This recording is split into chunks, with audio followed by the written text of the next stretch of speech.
আজকের recipe soybean tikki. সন্ধেবেলা যদি মুখরোচক কিছু চটজলদি খেতে ইচ্ছে করে তবে এই রেসিপিটি আপনারা তৈরি করে নিতে পারবেন। খুব কম সময়েই তৈরি হয়ে যায়।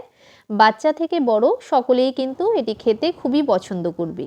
তো চলুন দেখে নেওয়া যাক কিভাবে তৈরি করি। প্রথমে একটি বাটির মধ্যে গরম জল নিয়েছি, তার মধ্যে দিয়ে দিচ্ছি সয়াবিন।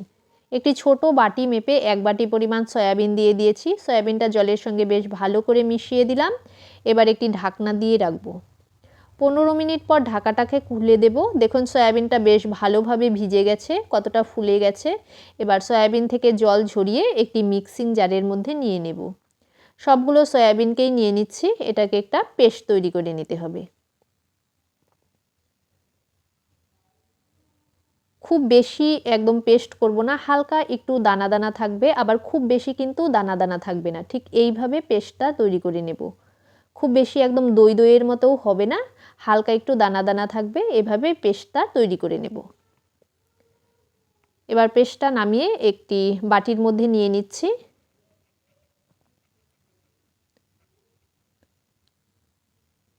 এবার এর মধ্যে দিয়ে দিচ্ছি 1/2 চামচ পরিমাণ আদা কুচি, 2টো কাঁচা লঙ্কা কুচিয়ে নিয়েছি তা দিয়ে দিলাম। দিয়ে দিচ্ছি 1/2 চামচ পরিমাণ মৌরি, 1/2 চামচ পরিমাণ জিরের গুঁড়ো, 1/2 চামচ পরিমাণ চাট মশলার গুঁড়ো, স্বাদ অনুসারে লবণ, 1/2 চামচ পরিমাণ হলুদ গুঁড়ো, আর দিয়ে দিচ্ছি ধনেপাতা কুচি। আর এটাকে বাইন্ডিংয়ের জন্য দিয়ে দিচ্ছি 2 চামচ পরিমাণ কর্নফ্লাওয়ার। এর মধ্যে আপনারা কর্নফ্লাওয়ারের পরিবর্তে বেসন অথবা চালের গুঁড়োও দিয়ে নিতে পারেন। এবার বেশ ভালো করে পেস্টটিকে মেখে নিচ্ছি। এর মধ্যে কিন্তু আপনারা পেঁয়াজ কুচি ব্যবহার করতে পারেন, আমি আর পেঁয়াজ কুচি দিলাম না। বেশ ভালো করে মেখে নিয়ে এবার টিক্কিগুলোকে তৈরি করে নেব। গোল সাইজের তৈরি করে তারপর হাতের তালুতে রেখে টিক্কির শেপে তৈরি করে নিচ্ছি। আরেকটা তৈরি করে দেখাচ্ছি। তৈরি করা কিন্তু খুবই সহজ, খুব কম সময়েই তৈরি হয়ে যায়। সবগুলোকেই একইভাবে এভাবে তৈরি করে নেব। সবগুলো টিক্কি তৈরি করা হয়ে গেছে, এবার ভেজে নেব। ভাজতে কিন্তু খুব বেশি তেল লাগে না।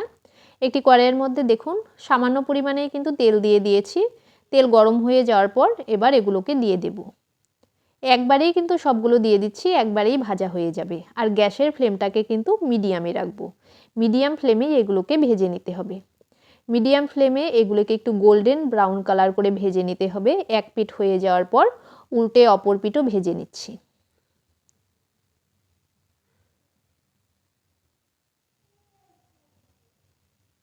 দেখুন এক পিঠ কিন্তু প্রায় গোল্ডেন কালার এসেই গেছে। এবার অপর পিঠকেও একইভাবে ভেজে নিতে হবে।